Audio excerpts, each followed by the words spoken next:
এরা আরে বিষয় দিছে, তখন আমার টাকা লই, এরা আর ফোন রিসিভ করে না। তখন আমি এলাকাতে অনেক টাকা দেই না, সব আমার শেষ। আমরা তো একটা বিজনেস শুরু করছি সবাই মিলে। কি বিজনেস শুরু করছেন আপনারা? আমরা গরিব মানুষের ধরে ধরে বিদেশ পাঠাই। বিদেশ যাইলে তো অনেকজনে কষ্ট করে। না না কাকা, এটা কোনো কষ্টের কাম না। আপনি খালি কম্পিউটার টিপেন, কম্পিউটার আমরা শিখে দেবো। কম্পিউটার আর শিখে দিবে? হ্যাঁ, কোনো পরিশ্রম না। আমার কাছে তো অত টাকা নাই।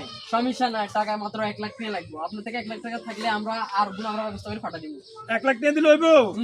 আচ্ছা ব্যবস্থা করি। আচ্ছা আমরা ব্যবস্থা করি, আইয়েন। আচ্ছা ঠিক আছে ভাই।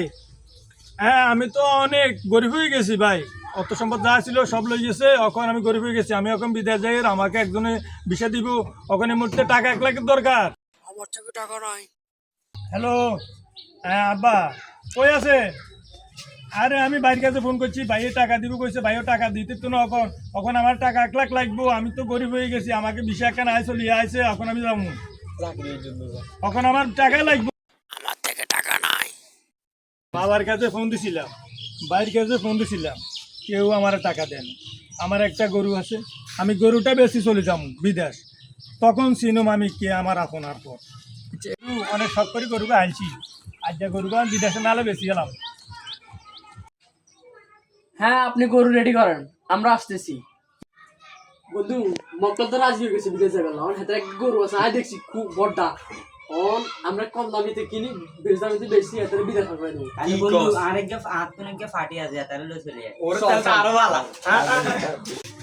এই চলো সবাই। তোর তো 2 লাখ টাকা আছে। 2 লাখ টাকা বুঝি না, 300 টাকা দিব, নাহলে আমরা বিদেশ যান ক্যান্সেল। তখন তো আমি টাকা তুলছি, তো বেশি হইব তাহলে। আচ্ছা আবার টাকাগুলো দেন। আবার 50,000 বড় আছে। আচ্ছা তো তাহলে গরু হাতে তুলে দিলাম, ধরো গরুটা আমার। হ্যাঁ আজকে গরুটা আমার। এখন কি করব? 50,000 টাকা করে বেশি ছেলেছি, বিদেশে কথা কই, বিদেশে যাব। হ্যাঁ অন্তরে আমার বলছিল একদিন পরে বিষয় হয়ে যাবে, আমি গরু বেশি তারা টাকা দিছি, তখন আমার ফোন রিসিভ করতেছে না।